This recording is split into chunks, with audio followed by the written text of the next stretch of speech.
तकलीफ का बाइस बनेगा ना मुझे। अगर आपने मेरे बाप को तुम्हारी वजह से तकलीफ हो रही है आज के बाद सीधा गला दबा दूंगा तुम्हारा। और जो भी मेरे बाप की तरह खड़ी हूँ देखो अपना मेरा का हाथ पकड़ने की या उसका वजूद उनके इर्द गिर्द बर्दाश्त नहीं कर। टूटा दिल लेके तुम्हारे सामने दुबस के साथ ऐसा सलूक करने की अगर मुझ पे हाथ उठाया तोड़कर गई थी ना हसवन।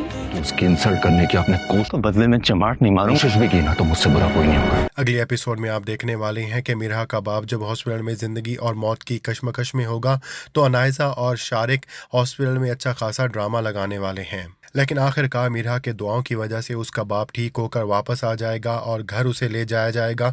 लेकिन घर पर भी शीरी पूरी कोशिश करेगी कि अनायजा बार बार उसके पास जाए और मतलब सिर्फ एक ही होगा कि मिरहा का बाप उसे माफ़ कर दे और अनायजा को जायदाद में से हिस्सा दे दे।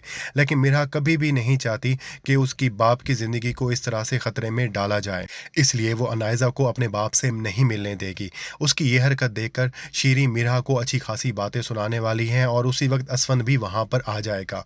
वो शीरी का बुरा रवैया खुद अपनी आंखों से देखेगा और मिरहा की मोहब्बत में यहाँ पर वो शीरी के खुद सामने खड़ा हो जाएगा और उसे वार्न करेगा कि आइंदा उसने अगर उसकी बीवी के साथ किसी भी किस्म की उल्टी सीधी हरकत की तो वो ये भूल जाएगा कि वो उसकी ताई है। उधर शीरी अपने तमाम पत्ते खाली जाते हुए देखकर अनायजा को ये मशवरा देगी कि वो जाकर असफन से माफ़ी मांगे ताकि असफन उसको मिरहा के बाप से मिलने की इजाज़त दे दे और बार बार उसके घर भी आने की इजाज़त मिल जाए। और आखिरकार असफन यहाँ पर थोड़ा पिघल जाएगा। अनायजा के यूँ ड्रामे करने पर वो अनायजा को इजाज़त दे देगा कि वो अगर चाहती है तो उस घर में आ जा सकती है। दूसरी तरफ आप ये भी देखेंगे कि असफन का रवैया मिरहा के साथ और भी बदल जाएगा और भी अच्छा हो जाएगा और मिरहा जो ये सोचती थी कि ये एक आर्जी रिश्ता है, कभी भी टूट सकता है, अब उसकी सोच यकीनन बदलने वाली है। दूसरी तरफ अनायजा के बुरे दिन स्टार्ट होने वाले हैं। वो किसी बात पे गुस्से में आके शारिक को थप्पड़ मारेगी तो शारिक भी यहाँ पर अपना हाथ नहीं रोकने वाला, वो अनायजा को और ज़ोरदार थप्पड़ मारेगा।